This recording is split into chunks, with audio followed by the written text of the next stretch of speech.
Can't stand the word empathy, actually. I think empathy is a made-up New Age term that does a lot of damage, but... So if you had a daughter and she was 10 and she got raped, and she was going to give birth and she would... No, wait. Oh, and she was going to give birth and she was going to live.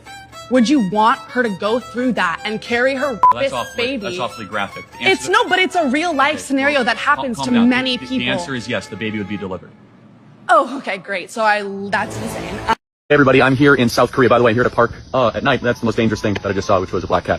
No bums, no people trying to attack you. It's amazing. Crime is a choice. And here in South Korea, they decide not to put up with crime. We should do the same. Lock in, fuck niggas. We about to fact check this shit. First, if you fuck with me, check out that podcast. Let's get it. What the hell are you talking about? The policies that South Korea has, most right-wing conservatives do not want. Well, for one, it's illegal for civilians to own or distribute firearms. While in America, we're still debating if civilians should still own weapons that hold high-capacity rounds. Then you mentioned the fact that you don't see any homeless people. First of all, we're not calling them homeless anymore. They're displaced people. And the reason why you probably didn't see any unhoused people is because 83% of them are in shelters and 75% of unhoused people are in urban communities, which we both know you're not gonna go to. Not to mention that South Korea has universal health care. Again, another idea that you go against. So it's so funny for you to use South Korea as an example for America, but the policies that Charlie Kirk said in a tweet yesterday that Ketanji Brown Jackson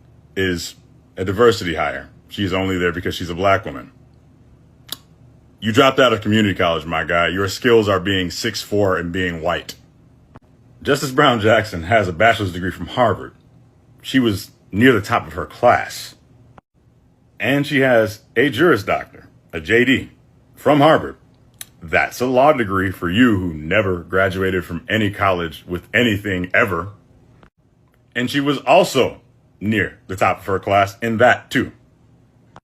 Matter of fact, do you even know what a bachelor's degree looks like? You don't? I got you.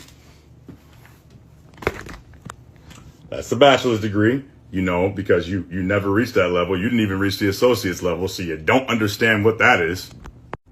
Let me ask you another question, gums aplenty. Do you know what a master's degree looks like?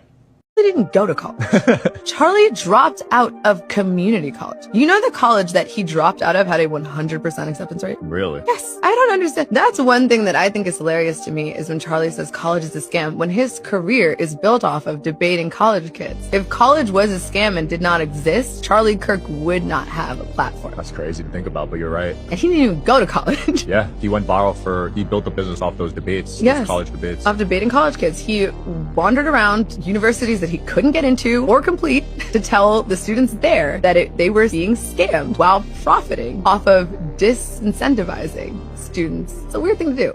In America, we learn about toxic masculinity. We never talk about toxic femininity. Do you agree that there's toxic femininity as well? I mean, I think it's an unfair double standard. Why?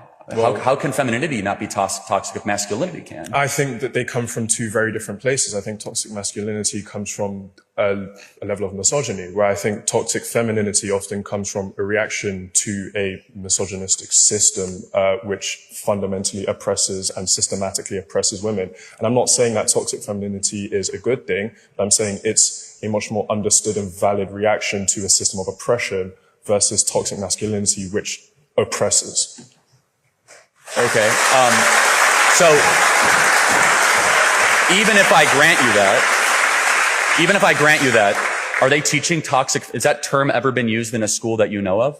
One is creating a system of oppression. No, that's your interpretation. No, you can make every excuse under the book that you'd like, but only one chromosome set gets criticized. Black Americans are about 13 to 14% of the population. Yes, about half of all prisoners are black. Exactly. So blacks commit more crimes than whites do. They commit more murders, they commit more arsons, they commit more kidnappings. For example, blacks are 13% of the population and they commit 58% of all the murders. Okay.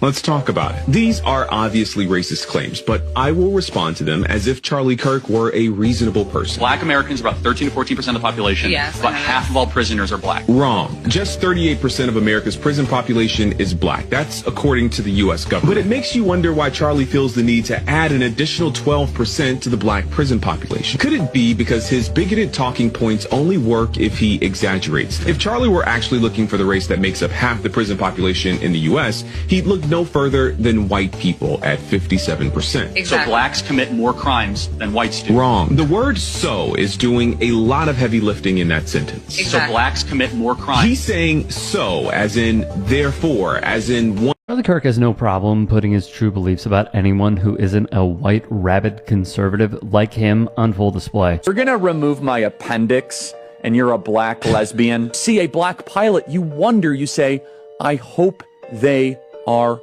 qualified. If I see a black pilot, I'm gonna be like, boy, I hope he's qualified. I'm dealing with somebody in customer service who's a moronic black woman. I wonder, is she there because of her excellence?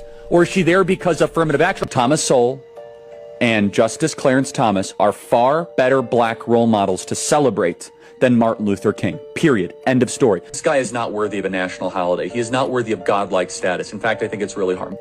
You do not have the brain processing power to otherwise be taken really seriously.